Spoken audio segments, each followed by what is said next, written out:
Hello, it is I. Now, have you ever wanted to appear rich, wealthy, successful, but you don't have the money? Well, you are not alone. So today I shall be showing you 10 cheap cars that you could look rich in. Now, I've seen many YouTubers make videos on this topic before, but the cars in their videos were up to like 30, 40 grand. And that is not cheap. So today our budget is £10,000 and one of the cars on this list is under £3,000. So make sure to like the video and subscribe if you're new around here. I'm gonna give you 5 seconds to do that right now. 1, 2, 3. Oh, thank you so much. And now let's get into number 1, the Jaguar XJ. Now these cars are pretty common in London amongst rich businessmen and politicians, including the Prime Minister. It's a car that's wider than a Lamborghini Aventador and longer than a Urus, with a bespoke leather interior for people who mean business. Now, I know what you are thinking. Yuwan, quit lying, yeah. There's no way you can get that car for under 10 grand. Show us the real car, yeah. Show us the older model of the XJ, yeah. Ah, well that is where you are wrong. I knew Jags depreciate in value massively, but I had no idea they were this cheap. And the great thing about these XJs is that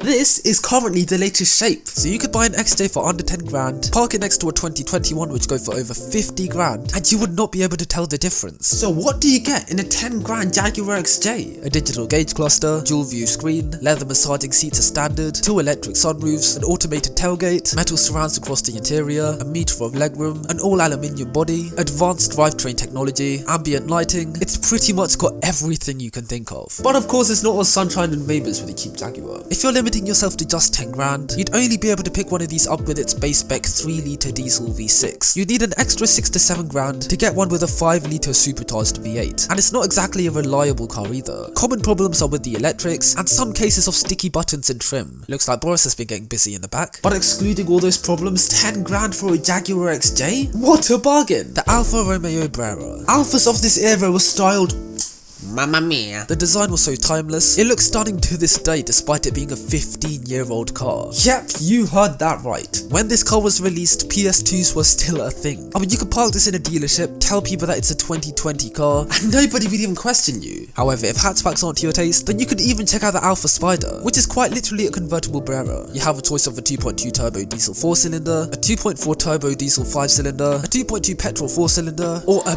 beautiful sounding 3.2-litre V6. This is the one to go for. 90% of Breras come with a full leather interior, a huge panoramic roof as standard, and pillarless doors. And seeing as it's an Alfa, you could pick these up pretty cheap. Affordable examples set you back 3 to 4 grand, whereas good examples could be up to 7. The reason why it's so cheap is mainly because of reliability issues and build quality. Owners have complained about rear lights fogging up, poor radio reception, interior rattles and squeaking, faulty electrics, and even alarms randomly going off frequently. But problems aside, 7 grand for a stylish, classy, soulful Alfa Romeo? Who wouldn't say yes to that? Maserati QUATTROPORTE. Of course this car was gonna be on the list. The 5th gen QUATTROPORTE was a bit of a Marmite car. You either love it or hate it. Some people criticize its reliability, some hate the build quality, and others find the car ugly. And I agree, it hasn't exactly aged well. But a lot of the time in life, it's the ugly stuff that makes you look more expensive. Richard Millie's look like a children's watch, yet they go for serious cash. But the QUATTROPORTE doesn't just look ugly, it's ugly in a prestigious way. The huge chrome grille, the vents, the trident. QUATTROPORTEs can be found on sale used for around 10 grand. Good examples can go for up to 15 grand, which is a little bit on the expensive side. Now for a Maserati that was around 100 grand when new, you'd expect it to have many luxuries. Not really, but you do get a car with full leather seats, a Ferrari-derived V8 engine, and even a Maserati badge. What more could you ask for? Common complaints with this car are the very slow automatic gearbox, poor build quality, lack of performance, and expensive running costs. So if you're looking to spend 10 grand on a car to temporarily look like a baller, then the QUATTROPORTE is perfect. But if you're looking to own this car for anything above 2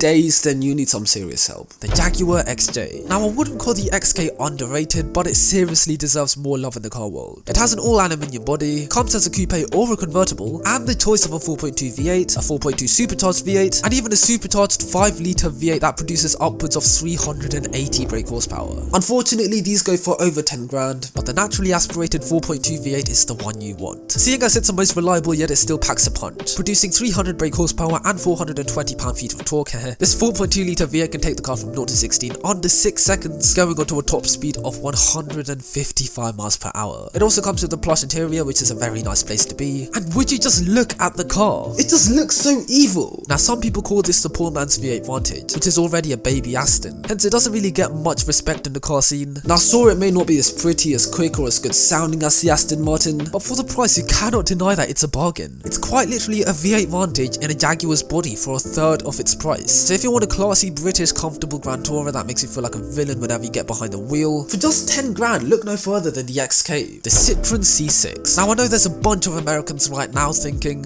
"Oh, damn man, what in the heavens and Lord above is a Citroen C1, man?" Well, let me explain it to you. The C6 is Citroen's answer to the E60 BMW 5 Series. You can either get it in a 2.2 diesel 4-cylinder, a 2.7 diesel V6, a 3-litre petrol V6, or a 3-litre diesel V6. Some variants with a twin turbo. Normally, these large luxury saloons only come in automatic, like the Maserati I mentioned earlier. However, you'd be pleased to know that the C6 comes in both a 6-speed automatic and a 6-speed manual. But these manuals are pretty rare to come by. It also comes with 4 pillarless doors, a retractable spoiler, a head-up display, electric heated seats all round, a concave rear window which looks pretty odd, and one of its standout features is its hydro-pneumatic suspension. The same system used in Rolls-Royce cars and even tanks. And you'd be surprised to know that the C6 isn't too unreliable. However, seeing as the C6 is the cheapest car on the list with some examples going for under £3,000, it doesn't come with many luxuries like massaging heated seats, a V8 engine, or even ambient lighting. And owners have complained about faulty electrical components, bad tyre consumption, and paying upwards of £500 annual road tax. But if you are on an extremely tight budget to look prestigious, turn some heads and impress your female friends with your concave rear window, the Citroen C6 is the perfect car for you. The Mercedes CL500. The CL65, in my opinion, is the coolest Mercedes ever made. The swept-back headlights, the monstrous V12, being the same length as an S-Class but only having 2 doors. Owning this car lets people know that you are a G. However, seeing as the CL65 is way above 10 grand, I had to resort to its little sister who just hasn't hit puberty yet. Oh wow. The CL500 is very similar to the CL65 AMG, but instead of a 6.5 litre V12, it has a 5 litre V8, which sounds a bit like this.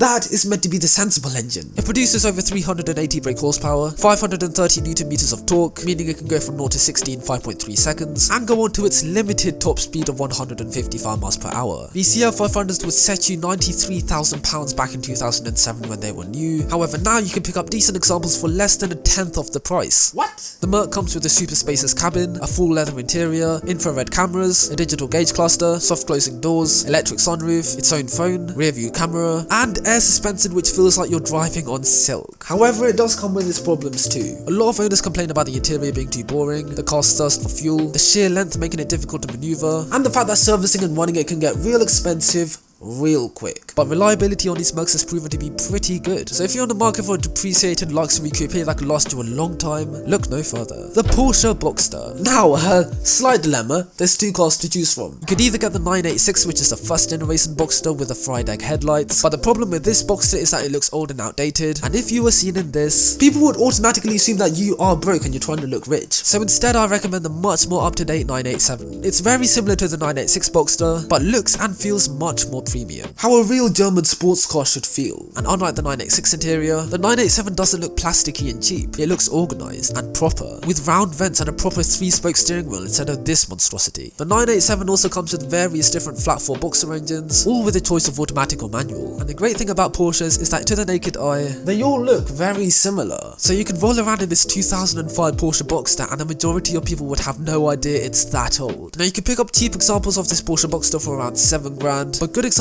would set you back 9 to 10 grand. And this includes BOXSTEResses too. Hence the 987 Porsche BOXSTER is an ideal way to look rich without breaking the bank. The Audi A7. Now the A7 isn't a car that tells people that you're rich, it's one that tells people that you're well off. The A7 is based off the A6, but in a sportback shape to give it that sleek coupe look. It's pretty much the Audi A6's cooler brother. It comes with premium modern features such as pillarless doors, a nice interior, some examples in all-wheel drive, and even a retractable spoiler. And seeing as this car is of course a modern Audi, the A7 is fairly reliable reliable too. You could get decent examples for just under 10 grand, low mileage ones going for a little bit over that budget. So it does seem like a pretty sensible choice. However, it's not exactly perfect. There's not much rear headroom, you can't get them in manual, and cheap examples come with this ugly 4-spoke steering wheel.